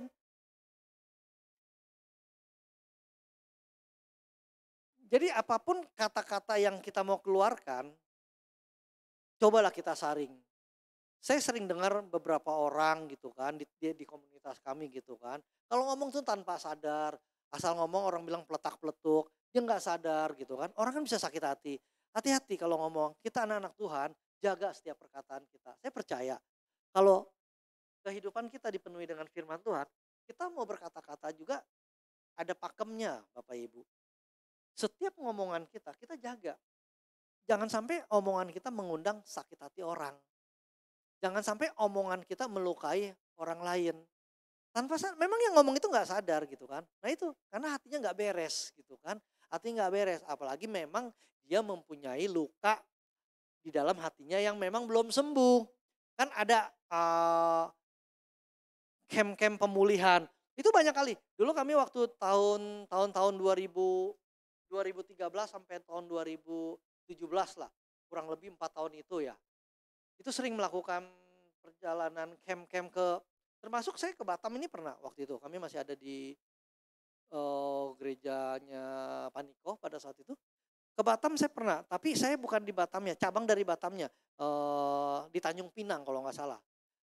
Pusatnya kan sini ya, Takba ya. Takba sini ya. Saya pernah itu melayani pemulihan bersama tim gitu kan. Kita masuk dalam satu kepanitiaan HMC kalau pada saat itu. Kalau Bapak Ibu tahu, nah itu pemulihan kita lakukan gitu kan. Banyak orang yang mengalami sakit hatinya yang belum beres. Nah, pada saat didoakan, pada saat kita ajak dia, ayo lepaskan pengampunan. Nah, ini juga berbahaya, masih menyimpan sakit hati. Di dalam hatinya tuh masih menyimpan luka, masih menyimpan dendam. Dia belum melepaskan pengampunan. Oh itu hidupnya kacau Bapak Ibu. Hidupnya itu jadi gak karu-karuan. Segala sesuatunya tersinggungan, cepat emosi, sedikit ada orang ngomong sensitif. Nah itu orang yang mengalami seperti itu. Nah demikian pula kita kalau yang orang-orang yang sudah di dalam Tuhan, kita juga harus tahu menjaga omongan kita gitu kan. Walaupun orang yang sehat pun kalau kita ngomong gak benar pun saya rasa orang bisa tersinggung. Ya kan, makanya hati-hati dengan ucapan kita. Hati-hati dengan ego kita. Jadi jangan sampai kita itu gak ngontrol lah hati kita. Kita perlu kerendahan hati. Kita perlu mengevaluasi diri kita. Kita jangan berusaha menutupi kepura-puraan kita. Tapi ya kita datang kepada Tuhan, kita serahkan hati kita kepada Tuhan untuk biar Tuhan bereskan hati kita. Orang Israel itu, kalau cerita bangsa Israel, itu sebenarnya orang yang hatinya juga tidak beres. Berikutnya, lihat slide berikutnya. Satu kali Yesus bertanya kepada murid-muridnya. Pada saat itu Yesus sedang memperhatikan ada orang-orang memberikan persembahan di peti persembahan. Lalu ada seorang janda, nenek tua. Apa dikatakan di situ? Maka dipanggilnya murid-muridnya dan berkata kepada mereka, aku berkata kepadamu, sesungguhnya janda miskin ini memberi lebih banyak daripada semua orang yang memasukkan uang ke dalam peti itu. Jadi Yesus waktu itu bertanya kepada murid-muridnya, siapa yang lebih berarti persembahannya? Ya nenek itu. Janda tua itu yang lebih berarti. Kenapa? Yesus bilang, dia memberikan dari segala kekurangan yang dia miliki. Dia berikan seluruhnya. Dalam persembahan itu dia berikan sepenuhnya. Sementara orang kaya yang banyak memberikan, itu memberi dari kelebihan uangnya. Ya kita nggak tahu kan. Mungkin kalau si ibu tua ini, janda tua ini, dia memberikan dari seluruh kekurangan yang dia miliki. Dia cuma memiliki iman yang kuat aja. Setelah ini udah Tuhan pelihara saya kok ya kan. Tapi kalau orang-orang kaya memberikannya dengan persembahan yang dia berikan itu dari kelebihan uangnya. Ya kita nggak tahu, ya maaf gitu kan. Jangan sampai percaya di sini tidak ada sih. Saya percaya di sini tidak ada. Ya kan? Jangan sampai orang membeli hanya karena pengen dilihat. Oh tuh, saya memberi itu gitu kan. Hanya karena ada supaya dipandang gitu kan. Itu berbahaya sekali. Jadi Yesus bilang loh, Yesus tegur loh kepada tanya kepada muridnya, siapa yang lebih bernilai persembahan itu? Itu ibu tua, janda tua itu yang lebih berkenan di hadapan Tuhan karena dia memberikan dari apa yang persembahan ke seluruh yang dia punya, dia berikan semua. Nah demikian juga kita bisa berikan apa kepada Tuhan? Seluruh hidup kita berikan semuanya kepada Tuhan. Artinya apa? Ya kita serahkan hidup kita untuk Tuhan, gitu kan? Kan dalam konteks ini kan kita tidak berbicara semata-mata materi dalam bentuk uang atau bentuk apa. Tapi kan kalaupun kita katakanlah kita mungkin tidak banyak uang, kita tidak punya banyak kemampuan secara keuangan. Tapi kan kita bisa menyerahkan hati hidup kita kepada Tuhan. Ya dalam bentuk banyak, kita kan masuk ke dalam bentuk pekerjaan Tuhan. Itu kan kita sudah memberikan persembahan kita kepada Tuhan. Itu yang Tuhan mau gitu kan. Jadi jangan sampai persembahan kita tuh juga jadi persembahan yang gak berkenan gitu kan. Persembahan perlu, tapi yang lebih perlu hati yang Tuhan mau. Ya kan? Pemain musik, perlu gak bermain musik di gereja? Perlu, tapi yang Tuhan lebih perlu hati mereka. Bukan musik yang terdengar semata kita dengar, tapi hati mereka yang Tuhan mau. Saat mereka bermain musik, saat pemuji ada di atas mimbar, yang Tuhan mau hatinya menyembah kepada Tuhan. Bukan cuma sekedar bernyanyi, tapi yang Tuhan mau adalah hati mereka. Saat mereka bermain musik, saat mereka bernyanyi, saat mereka menyembah, yang Tuhan mau hati mereka. Supaya naik kepada Tuhan, hatinya. Bukan secara skilitasnya yang dilihat. Memang betul kita butuh orang-orang yang pandai. Tapi bukan juga semata karena kehebatan secara skill itu saja cukup. Enggak. Tapi yang lebih terpenting menurut saya yang lebih penting adalah hatinya. Sekalipun saya pernah melihat, sekalipun orang bermain dengan sangat sederhana, dengan bermain dengan secara skill sederhana. Tetapi pada saat dia bermain hatinya menyembah, urapannya itu luar biasa. Tuhan lawat luar biasa. Permainannya sederhana. Kita kalau orang musik kan kita ngerti, mainnya sederhana. Tapi lawatan Tuhannya itu dahsyat. Jadi bukannya kita mau tampil secara sombong-sombongan, secara kemampuan kita bermain, bukan. Tapi bagaimana hati kita gitu kan pada saat kita bermain musik, saat kita menyanyi, hati kita gitu kan, itu yang Tuhan mau. Kuasai hati kita Bapak Ibu agar jangan sampai hati kita menjadi salah sehingga keluarnya pun menjadi salah. Itu tadi Tuhan menegur pada saat dia melihat persembahan yang dilakukan pada orang-orang Israel di sana ya, orang-orang Yahudi.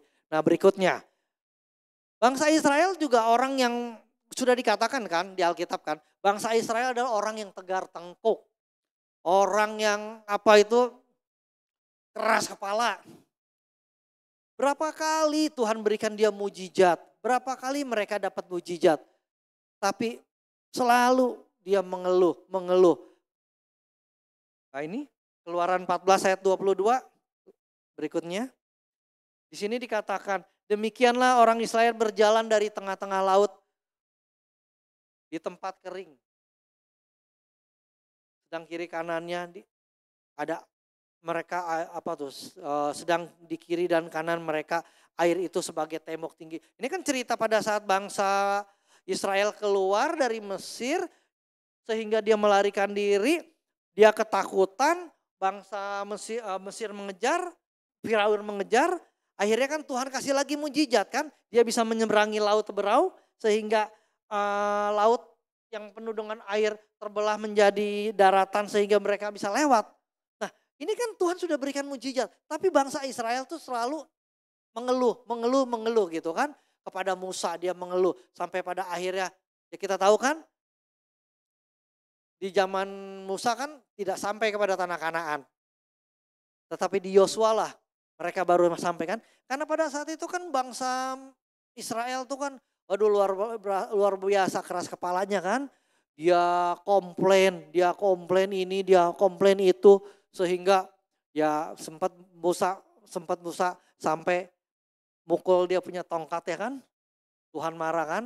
Itu bangsa Israel itu sebenarnya bangsa yang tergantengkuk gitu. Tapi ya tetap dia adalah umat kepunyaan Tuhan. Dia adalah umat-umat kesayangan. Tapi kita jangan lihat dari tegar tengkuknya. Tapi kita belajar dari berapa banyak kita mujizat yang Tuhan sudah tunjukkan dalam setiap kehidupan kita. Saya percaya Bapak Ibu penuh dengan mujizat di dalam setiap kehidupan Bapak. Di dalam setiap kehidupan pasti Bapak Ibu mengalami mujizat-mujizat. Lalu bangsa Israel juga menggerutu kepada Musa. Nggak ada makanan berikutnya. Slide berikutnya. Nggak ada makanan pada saat itu. Tuhan bilang katanya, nih aku kirim roti mana. Kirimin roti mana. Selalu hidupnya bersungut-sungut. Dikirimin roti mana. Di situ di Keluaran 16 ayat 4. Lalu berfirmanlah Tuhan kepada Musa, sesungguhnya aku akan menurunkan dari langit hujan roti bagimu. Maka bangsa itu akan keluar dan memungut tiap-tiap hari. Tiap hari lu dia makan roti lu. Di kita ada nggak seperti itu? Enggak, bentuknya kan nggak seperti ini sekarang. Kucuk-kucuk, bretok, goreng roti. Atau apa kalau di sini, mako. Jadi bangsa Israel itu juga sebenarnya bangsa yang penuh dengan mujizat. Orang-orang yang penuh dengan mujizat. Tapi hidupnya bersungut-sungut, mengeluh. Hatinya nggak beres. Hatinya nggak bersih, nggak murni di hadapan Tuhan. Ya tapi kita bukan belajar, kita bukan mau mengkomplain, bukan mau mempelajari ketidakberesannya. Tapi kita saat ini mari kita belajar untuk menjaga hati kita. Agar kita tuh tetap di dalam kontrolnya Tuhan. Tadi pertama ya, yang sekarang kedua. Slide berikutnya. Hati kita adalah tanggung jawab kita, bukan orang lain. Ya udah pasti. Siapa yang harus menjaga hati kita? Ya hati kita yang harus kita jaga, hati kita ya kita sendiri, bukan orang lain. Gak bisa. Hati manusia di dalam Yeremia dikatakan, di dalam Yeremia 17 ayat 9 ya. Hati manusia adalah yang paling licik dari semua hal dan sangat jahat. Itu dikatakan di situ loh. Hati manusia adalah hati yang paling licik dari semua hal. Ini saya catat di Yeremia 7, saya nggak ada di slide-nya. Yeremia 17 ayat 9 dan 10. Di bahasa Indonesia sehari-harinya ya gitu kan. Di versi itu dikatakan terjemahan lainnya. Hati manusia adalah hati yang paling licik dan jahat dalam semua hal. Jadi yang benar-benar tahu seberapa buruk yaitu Tuhan dan kita sendiri. Jadi bohong kalau kita sebenarnya tahu sesuatu yang buruk di dalam diri kita. Cuman mau nggak kita mengubah gitu kan. Urusannya dengan Tuhan gitu kan.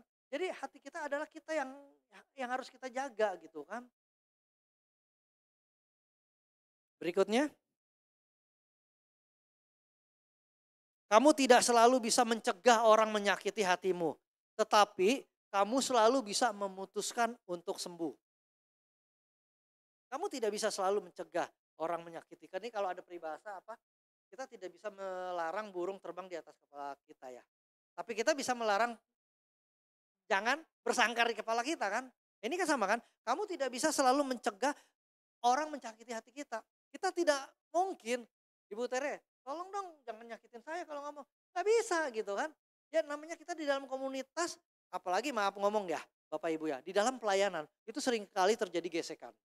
Di dalam pelayanan kita sering kali terjadi gesekan-gesekan di antara kita. Baikkah itu sesama pelayan, jemaat dengan pelayan. Dan lebih ironisnya lagi, pengerja atau jemaat dengan pemimpin, dengan gembala. Itu sering terjadi gesekan. Hanya karena hati yang tidak beres. Hanya karena hati yang mungkin ada yang luka. Nah itu kan tadi jelas. Unsur-unsur 4 elemen tadi kan. Entahkah itu dari pemikiran, asumsi yang salah. Entahkah itu dari pikiran, perasaan. Ya kan. Jadi hati-hati gitu kan. Di dalam komunitas itu banyak sekali terjadi gesekan. Permasalahannya sepele. Beberapa kali memang ada sih yang suka konseling, telepon ke saya.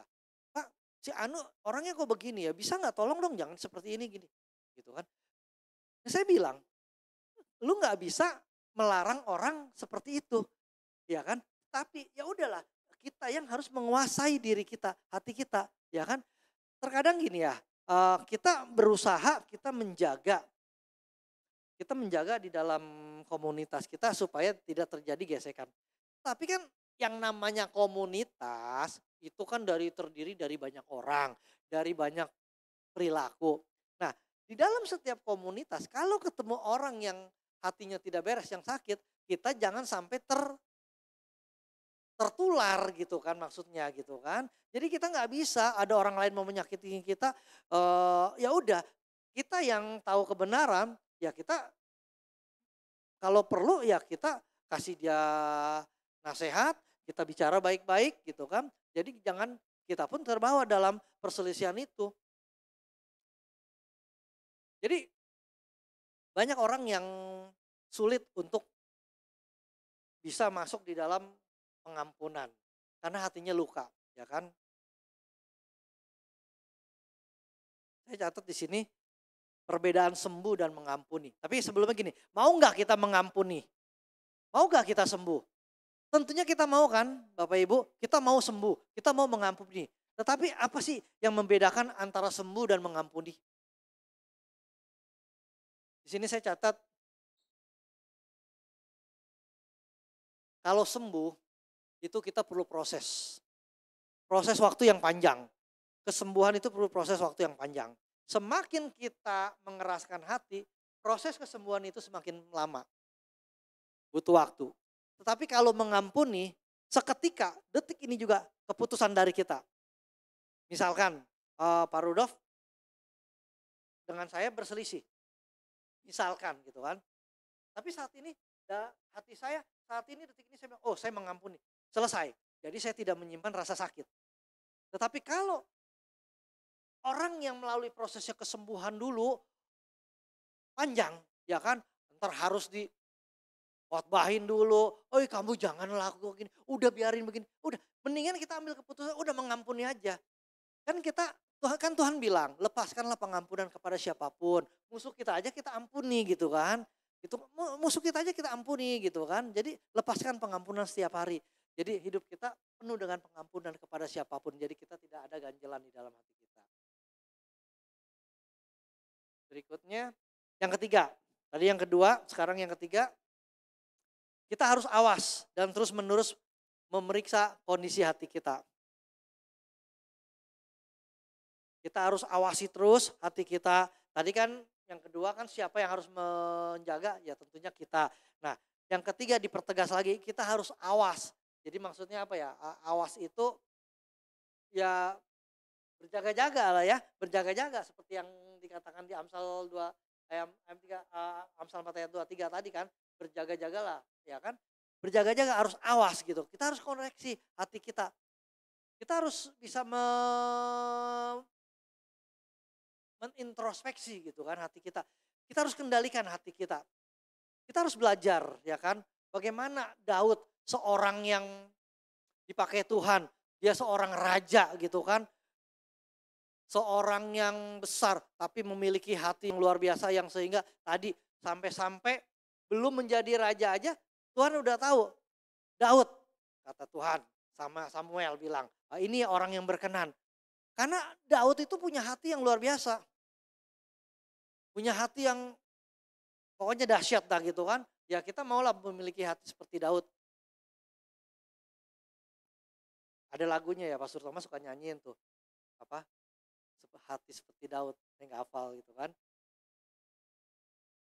Nah, ya, karena terus Daud ya kan, ya benar Daud, hatinya luar biasa gitu loh Daud tuh. Sampai-sampai, ntar ada berikutnya. Nah di sini nih, a man after God's own heart. Seorang raja Daud yang selalu mengikuti hatinya Tuhan. Saya lihat, oh iya ini benar gitu kan, Daud loh gitu kan. Yang selalu mengikuti hatinya Tuhan gitu kan. Nah dan biarlah kita juga bisa seperti Daud. Mempunyai hati seperti Daud.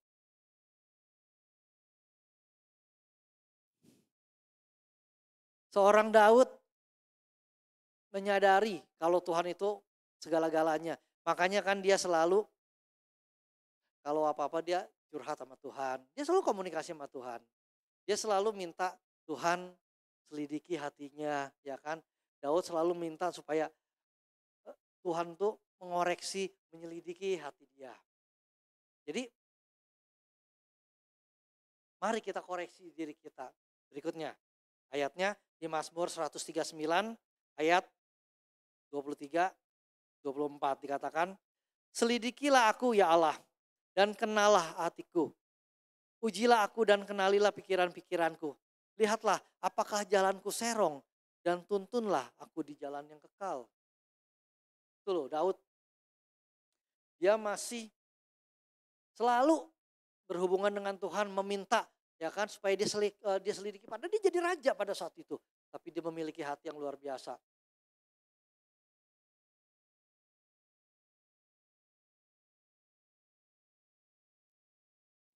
Berikutnya. Nah, karena itu kita harus melakukan spiritual check up. Apakah kita masih ada di jalan yang benar? Bapak Ibu pernah gak mendengar tiba-tiba orang sakit jantung lalu meninggal? Tiba-tiba loh, orang itu sehat, tampak sehat, tidak kelihatan sakit. Tapi tiba-tiba meninggal karena jantung. Menurut dia, oh saya tidak ada apa-apa. Kita lihat juga pun tidak ada apa-apa. Ternyata tiba-tiba kena jantung. Nah di dalam kesehatan ya, setelah kalau misalkan kejadian seperti ini, sebenarnya kalau dia melakukan check up, pasti ada penyakitnya. Cuman terkadang ya gitu, karena dia tidak sadar secara tampilan mungkin oke gitu kan. Makanya kita pun harus melakukan check up, spiritual kita harus check up. Jadi gini Bapak Ibu ya, terkadang kita nggak sadar perjalanan kehidupan kekristenan kita. Kita merasa kita sudah benar. Kita merasa kita sudah benar gitu kan. Misalkan gini loh, saya sudah berada di jalan yang benar. Ini saya jalan lurus gitu kan. Saya jalan lurus menuju kepada arah jam dinding di sana. Kita merasa sudah benar gitu kan. Tapi kita kan gak sadar gitu kan. Kalau kita gak kuat-kuat di dalam Tuhan, kita gak sadar. Kita bergeser sedikit aja, katakan 1 atau 2 derajat aja bergeser. Terus kita terus jalan, akhirnya miring-miring. Saya kan menyimpang ke sana kan. Padahal sepertinya saya jalan lurus gitu kan. Sepertinya saya jalan lurus gitu kan. Nah kita melenceng sedikit aja, 1 derajat, 2 derajat kita melenceng. Kan kita terus jalan kan. Dari segini kita dikit aja bisa melenceng. Nah begitu pula dengan kekristenan kita. Kita belajar dari Daud, kita minta Tuhan selidiki hati kita. Apakah aku masih ada di jalanmu? Apakah ada yang salah? Koreksi hidup kami, koreksi hidup setiap kita. Koreksi hidup saya Tuhan. Kita belajar dari Daud, seorang raja yang punya kuasa, yang bisa mengatur segalanya, yang punya prajurit begitu banyak. Tapi dia begitu memiliki hati yang luar biasa. Sampai-sampai Tuhan itu berkenan kepada Daud. Mari kita check up kerohanian kita. Perjalanan kekristenan kita sudah sampai di mana? Apakah kita masih ada di jalannya Tuhan? Apakah kita sudah bergeser? Apakah kita sudah keluar dari jalan-jalannya Tuhan?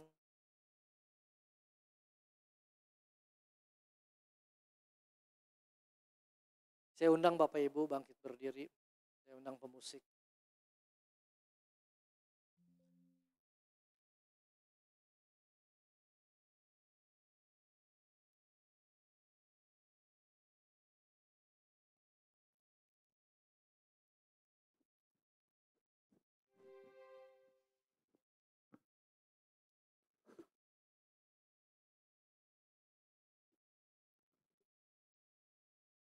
Bapak Ibu pada saat pagi hari ini, saya mengundang Bapak Ibu,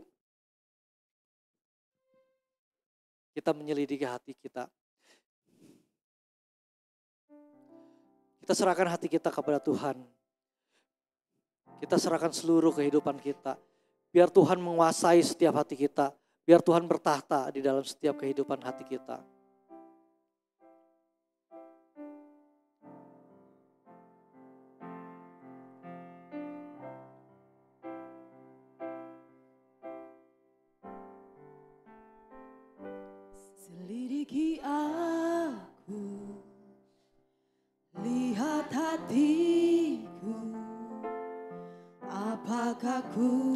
sungguh mengasihimu Yesus. Biar kiranya Tuhan menyelidiki setiap hati kita. Dan menilai hidupku, tak ada yang tersembunyi bagimu. Selidiki kami Tuhan. Selidiki hati. Selidiki aku, lihat hatiku. apakah ku sungguh mengasihimu Yesus. Kau yang maha tahu dan menilai hidupku, tak ada yang tersembunyi bagimu. Telah kulihat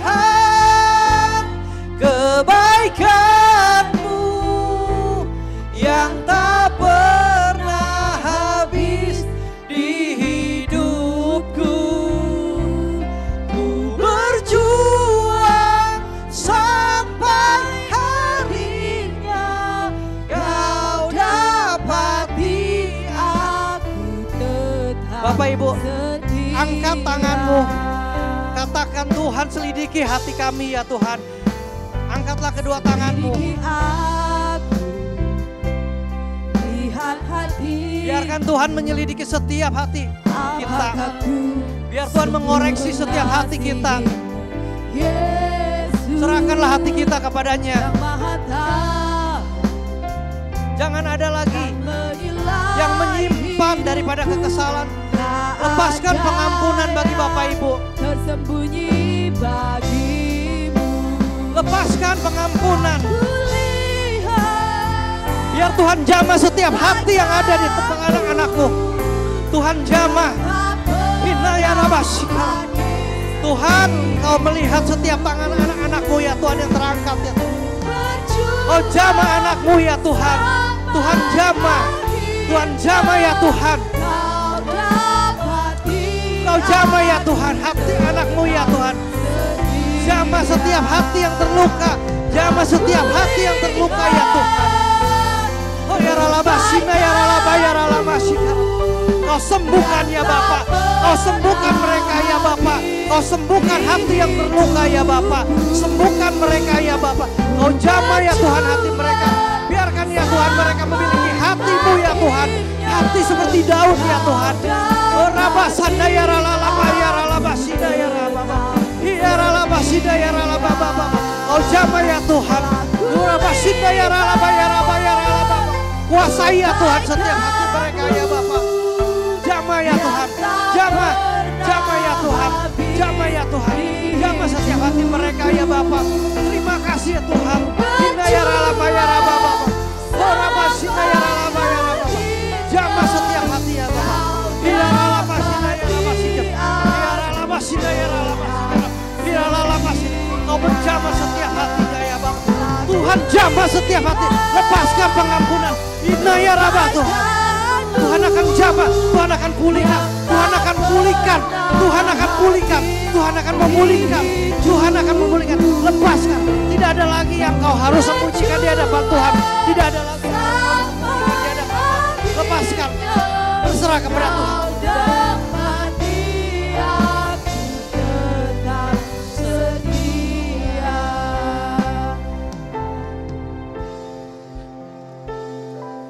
Serahkan hati kita kepada Tuhan.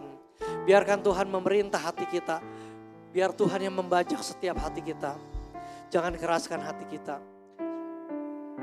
Tuhan mau agar kita memiliki kelembutan hati seperti hati Daud. Agar Tuhan bekerja lebih leluasa di dalam setiap hati kita. Terima kasih Bapa. Engkau yang menjamah seluruh hati anak-anak-Mu di tempat ini. Kami percaya ya Tuhan. Sepulang dari tempat ini mereka akan mengalami kelepasan. Karena mereka mengalami Tuhan. Hati mereka dipulihkan.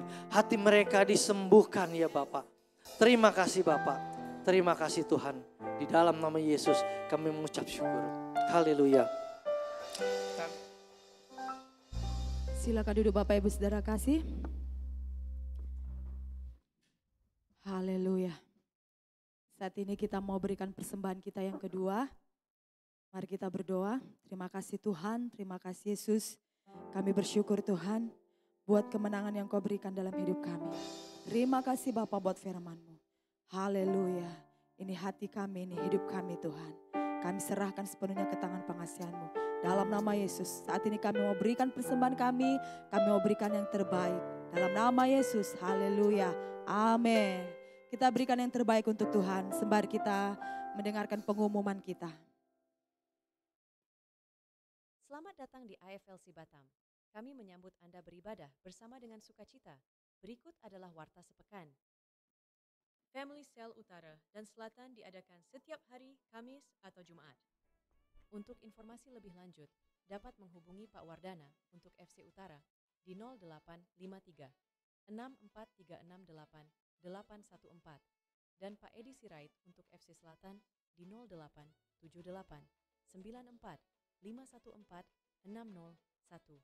Mari kita ikuti ibadah Morning Blessing yang diadakan setiap hari Senin sampai Sabtu pukul 5 pagi waktu Indonesia Barat melalui Zoom.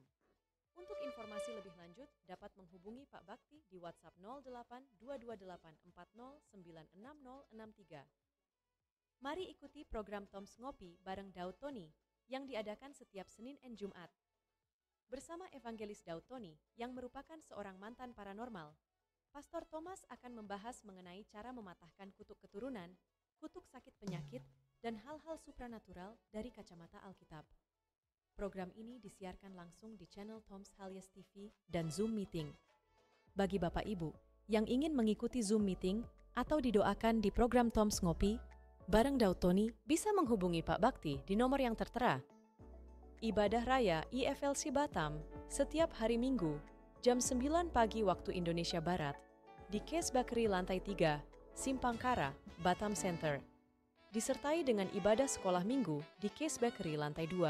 Mari Bapak Ibu Saudara ajak anak-anak mengenal Tuhan lebih dekat di sekolah minggu. Minggu depan, 22 September 2024, kita akan dilayani oleh Pastor Totok Suleman. Mari ajak rekan dan sanak saudara untuk beribadah bersama. Halo teman-teman muda, mari kita ikuti ibadah youth yang diadakan setiap hari Sabtu, jam 6 sore. Bagi Bapak Ibu yang memiliki anak muda dapat mengajak anak-anaknya untuk dapat bergabung di ibadah Youth IFLC Batam. Sampai jumpa di hari Sabtu. Selamat datang kepada Bapak Ibu Jemaat yang baru pertama kali hadir. Jika belum berjemaat di gereja lokal, Bapak Ibu Saudara kami undang untuk beribadah bersama di IFLC Batam. Demikianlah warta sepekan ini. Terima kasih atas perhatiannya. Tuhan Yesus memberkati. Puji Tuhan bagi Bapak Ibu Saudara kasih yang baru pertama kali hadir. Saya undang untuk bangkit berdiri, kami menyambut saudara. Selamat beribadah. Tuhan Yesus memberkati, haleluya. Mari kita sama-sama bangkit berdiri.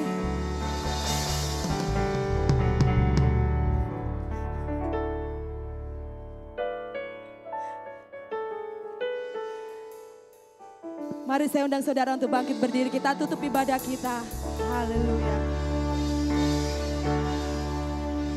Diberkatilah orang yang mengandalkan Tuhan di dalam hidupnya. Dan apa saja yang diperbuatnya, Tuhan pasti menyertainya dan membuatnya Tuhan pasti menyertainya dan membuatnya berhasil. Tuhan pasti menyertainya. Tuhan pasti menyertainya dan membuatnya berhasil. Kami mengakui semua karena kebaikan Tuhan, kami boleh menerima kemurahan daripada Bapa di surga. Kekasih-kekasih Tuhan, pulanglah dengan membawa berkat, sukacita, damai yang dari Bapa kita di surga, persekutuan yang manis dengan Roh Kudus, mulai hari ini sampai Yesus datang kedua kali menjemput kita di awan-awan yang permai. Yang menerima berkat Tuhan sepanjang hari ini sama-sama katakan, amin. Selamat hari Minggu, Tuhan Yesus memberkati.